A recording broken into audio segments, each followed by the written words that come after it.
الحمدللہ رب العالمین الصلاۃ والسلام علی رسولہ الکریم اعوذ باللہ من الشیطان الرجیم بسم اللہ الرحمن الرحیم کنتم خیر امۃ اخرجت للناس تأمرون بالمعروف وتنہون عن المنکر وتؤمنون باللہ صدق اللہ العظیم۔ قابل صد احترام بزرگوں اور عزیز نوجوان ساتھیوں، آپ لوگوں کے سامنے ابھی میں نے سورہ آل عمران کی آیت نمبر 110 پڑھ کر سنائی ہے۔ اس کا ترجمہ کچھ اس طرح ہے کہ اے لوگوں، اب زمین پر بہترین امت تم ہو جو انسانوں کے لیے نکالے گئے ہو، جو بھلائی کا حکم دیتے ہیں اور برائیوں سے روکتے ہیں۔ عزیز ساتھیوں، آپ جانتے ہیں کہ یہ پیارے نبی محمد مصطفیٰ صلی اللہ علیہ وسلم کی ولادت کا مہینہ ہے، اور پیارے نبی محمد صلی اللہ علیہ وسلم کو تمام جہانوں کے لیے رحمت بنا کر بھیجا گیا ہے۔ اللہ کے رسول صلی اللہ علیہ وسلم بیٹیوں کے لیے بھی رحمت ہے، عورتوں کے لیے بھی رحمت ہے، جانوروں کے لیے بھی رحمت ہے، غلاموں اور نوکروں کے لیے اور مزدوروں کے لیے بھی رحمت ہے۔ اللہ کے رسول نے فرمایا کہ مزدور کا پسینہ سوکھنے سے پہلے اس کی مزدوری دے دیا کرو۔ یہ اللہ کے رسول کی حدیث کا مفہوم ہے۔ پھر آپ دیکھیے کہ اللہ کے رسول محمد صلی اللہ علیہ وسلم کی آمد سے پہلے ہم یہ دیکھتے ہیں کہ عرب میں لوگ بیٹیوں کی پیدائش پر بیٹیوں کو زندہ دفن کر دیا کرتے تھے، اور عورت کی پیدائش کو منحوس سمجھا جاتا تھا۔ اللہ کے رسول محمد صلی اللہ علیہ وسلم جب دنیا میں آئے تو انہوں نے عورتوں کے لیے بہت ساری خوشخبریاں سنائی۔ جو عورت بیوی ہے اس کے لیے یہ خوشخبری سنائی کہ جو مرد اپنی بیوی کے ساتھ اچھا سلوک کرے وہ تم میں سب سے اچھا ہے۔ بیٹی کے لیے یہ خوشخبری سنائی کہ اگر کسی باپ نے اپنی ایک بیٹی یا دو بیٹی یا تین بیٹیوں کا ان کی تعلیم تربیت کا انتظام کر کے ان کا نکاح کیا تو وہ جنت میں میرے ساتھ یعنی نبی صلی اللہ علیہ وسلم کے ساتھ اس طرح رہے گا۔ اس طرح یعنی یہ 2 انگلیوں کا اشارہ کر کے بتایا، اتنا کلوز رہیں گے ہم جنت میں جو بیٹیوں کی تربیت کریں گے۔ تو ایک خوشخبری یہ سنائی۔ پھر ماں کے روپ میں جو عورت ہے اس کے لیے یہ خوشخبری سنائی کہ اولاد کی جنت جو ہے تو اس کی ماں کے پیروں کے نیچے۔ تو عزیزان گرامی، ہم کو یہ سمجھنے کی ضرورت ہے کہ پیارے نبی صلی اللہ علیہ وسلم جو ہے تمام جہانوں کے لیے رحمت جو بنا کر بھیجے گئے ہیں، تو ہم ان کی امت ہے۔ اب جب ہم ان کی امت ہے تو ہم بھی نبی رحمت کی طرح رحم دل ہونا چاہیے۔ ہمارا کردار پڑوسیوں کے ساتھ رحم دل ہونا چاہیے، رشتہ داروں کے ساتھ رحم دل ہونا چاہیے، عزیز و اقارب کے ساتھ رحم دلی کا سلوک کرنا چاہیے ہمیں۔ اس کے ساتھ ساتھ جو ہے تو ہمیں چاہیے کہ ہم اپنے دوستوں کے ساتھ بھی اس نے سلوک کریں۔ عزیز ساتھیوں، ہم چند باتیں آپ لوگوں کے سامنے سیرت نبوی صلی اللہ علیہ وسلم کے حوالے سے بتانے کے لیے آئے۔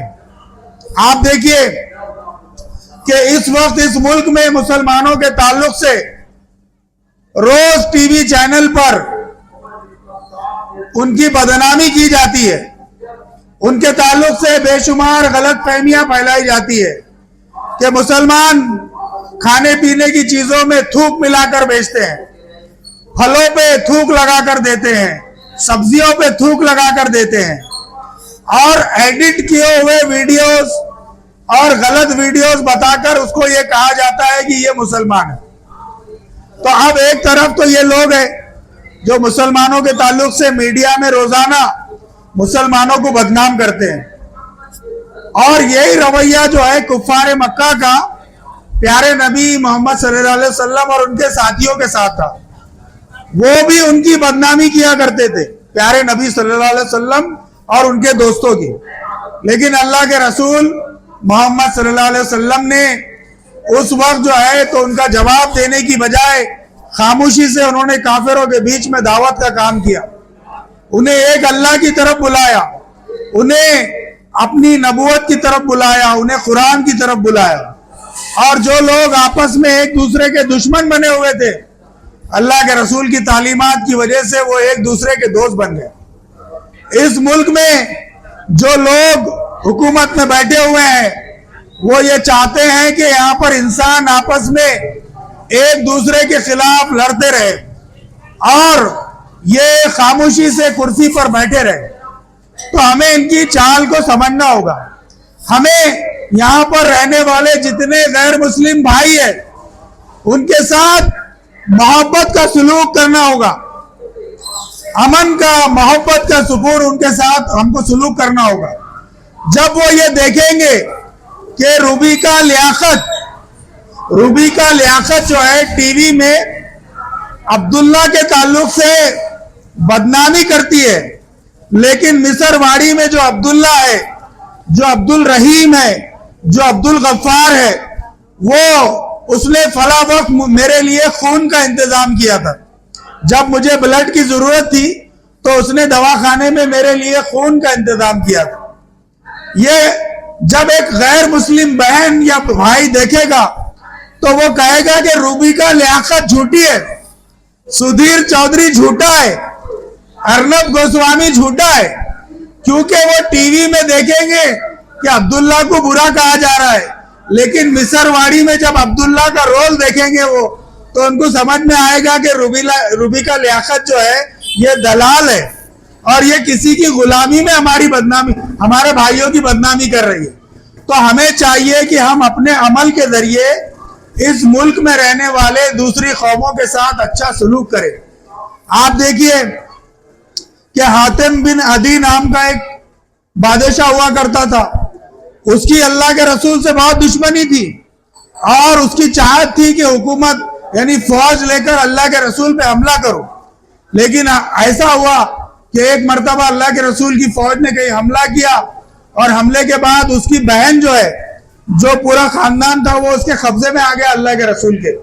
تو انہوں نے اللہ کے رسول صلی اللہ علیہ وسلم نے اس کی بہن اور جو قیدی آئے ہوئے تھے ان کے ساتھ بہت اچھا سلوک کیا، اور جب ان کو پتا چلا کہ یہ بہت بڑے راجا کی بیٹی ہے جو ہم پہ حملہ کرنے والا تھا، تو انہوں نے اس کو، اللہ کے رسول نے اس کو چھوڑ بھی دیا اور کہا کہ اس کے ساتھ جوڑے، کپڑے اور تحفے بھی دیے۔ تو حاتم بن عدی جو ہے، یہ جو عیسائی تھا، وہ بعد میں اسلام لے کر آیا، مسلمان ہو گیا۔ تو یہ ہم نے ایک واقعہ آپ کو صرف سنایا ہے سیرت کا، پیارے نبی کی سیرت ایسے کئی واقعات سے بھری پڑی ہے۔ اللہ کے رسول محمد صلی اللہ علیہ وسلم جب دعوت دے رہے تھے مکہ کے پاس، تو ایک طائف نام کا ایک گاؤں تھا۔ اس گاؤں کے اندر جو لوگ تھے ان کو اللہ کے رسول نے جب دعوت دی تو انہوں نے کیا کیا کہ اللہ کے رسول کے پیچھے جو ٹکار پوٹے ہوتے ہیں محلے کے، ان کو لگا دیا اور کہا کہ جاؤ محمد صلی اللہ علیہ وسلم کو پتھر مارو، یہ ہمارے دین سے ہم کو پھیرنے کے لیے آیا ہے۔ تو وہ بچے جو ٹکار بچے تھے وہ اللہ کے رسول پر پتھر مارنے لگے، اللہ کے رسول لہو لہان ہو گئے اور یہاں تک کہ آپ کی جوتیاں مبارک جو ہے لہو لہان ہو گئی۔ تو وہاں پر فرشتہ آیا، پہاڑوں کا فرشتہ وہاں پہ آیا، اور وہ جو طائف مقام تھا وہ دو پہاڑیوں کے بیچ میں تھا۔ اس فرشتے نے اللہ کے رسول صلی اللہ علیہ وسلم سے کہا کہ اے نبی صلی اللہ علیہ وسلم، آپ صرف حکم کیجئے، میں ان دونوں پہاڑوں کے بیچ میں اس بستی کو کرش کر دوں گا، صرف حکم دیجئے آپ، میں آپ کے حکم کا منتظر ہوں۔ فرشتے جو ہے بہت طاقتور ہوتے ہیں، اللہ کے رسول کی رحمت نے اس کو گوارا نہیں کیا۔ اللہ کے رسول نے فرمایا کہ یہ نہیں تو ان کی اولاد جو ہوگی وہ اسلام میں آئے گی، اس لیے تم ایسا مت کرو۔ کیا شان تھی پیارے نبی کی، آپ دیکھیے کہ انہوں نے وہ پوری بستی جو ان کو پتھر مار رہی تھی، لہو لہان کر دیا تھا، وہ پوری بستی کو اللہ کے رسول نے معاف کر دیا، اور پھر بعد میں اس بستی کے کئی لوگ ایمان لائے۔ عزیز ساتھیوں، یہ چند باتیں سیرت کے حوالے سے ہم نے آپ لوگوں کے سامنے رکھی ہے۔ ہم آپ سے یہ کہنے کے لیے آئے ہیں کہ یہ جو بلڈ ڈونیشن کیمپ 12 ربیع الاول کے موقع سے ہم رکھتے ہیں، جس کے آپ کے محلے میں یہ بچوں کے پاس اس کے کارڈ ہے، ابھی آپ کو دیں گے وہ، تو یہ بلڈ ڈونیشن کیمپ سے کیا ہونے والا ہے؟ بہت جنے لے رہے ہیں۔ ہم اس کو پیارے نبی محمد صلی اللہ علیہ وسلم کی پیدائش کے موقع سے اس لیے لیتے ہیں کہ اس کے ذریعے سے جو غیر مسلم بھائی ہمارے آتے ہیں تو وہ دیکھتے ہیں کہ بھئی پیارے نبی محمد صلی اللہ علیہ وسلم کی امت اپنا خون دیتی ہے لوگوں کی جان بچانے کے لیے. یہ میسج اس موقع سے ہم دینا چاہتے ہیں. ہم بتانا چاہتے ہیں کہ جیسے ہمارے نبی رحم دل تھے, ہمارے نبی رحمت تھے, تو ہم لوگ بھی لوگوں پہ رحم کرنے والے ہیں. ہم مسلمان بھی لوگوں کی خدمت کرنے والے ہیں. یہ پیغام دینا چاہیے ہمیں. تو یہ بلڈ ڈونیشن کیمپ ہوتا ہے جس کے ذریعے سے گھاٹی دواخانے میں اور سرکاری جو کینسر ہاسپٹل ہے وہاں پر جو غریب مریض آتے ہیں پورے اورنگ آباد کے باہر سے بھی, تو ان کی مدد اس خون کے ذریعے کی جاتی ہے. اور یہ 16 سپٹمبر کو یعنی کل صبح 10 بجے سے شام میں 8 بجے تک یہ کیمپ جاری رہے گا. اگر گردی رہتی ہے, ہجوم رہتا ہے, تو ہم اس کو 10 بجے تک بھی چلائیں گے جیسا کہ ہر سال ہوتا ہے. 8 بجے کا ٹائم رہتا لیکن نوجوان آتے رہتے تو 10 بجے تک بھی چلتا ہے, لیکن ڈکلیئر ٹائم اس کا 8 بجے. تو آپ آئیے, بڑی تعداد میں اپنے خون کا عطیہ دیجئے. اس خون کے ذریعے غریب مریض جو گھاٹی میں ہیں ان کی مدد ہوگی. اللہ کے رسول قرآن مجید میں ایک جگہ فرمایا گیا کہ جس نے ایک انسان کی جان بچائی اس نے گویا سارے انسانوں کی جان بچائی. سورہ مائدہ میں کہا گیا. عزیز ساتھیوں, یہ چند باتیں تھی جو اللہ کے رسول محمد صلی اللہ علیہ وسلم کی سیرت کے حوالے سے آپ لوگوں کے سامنے ہم نے رکھی. آپ لوگوں نے بڑے اطمینان سے ہماری بات کو سنا. آپ کا بہت بہت شکریہ. کوشش کریے کہ کل مرکز اسلامی یونس کالونی پر آ کر اپنے خون کا عطیہ دیجئے. کٹکٹ گیٹ روڈ پر جو جماعت اسلامی کا آفس ہے اس کے سامنے بلڈ ڈونیشن کیمپ ہوگا. آپ سے گزارش ہے کہ ضرور آئیے. جزاک اللہ.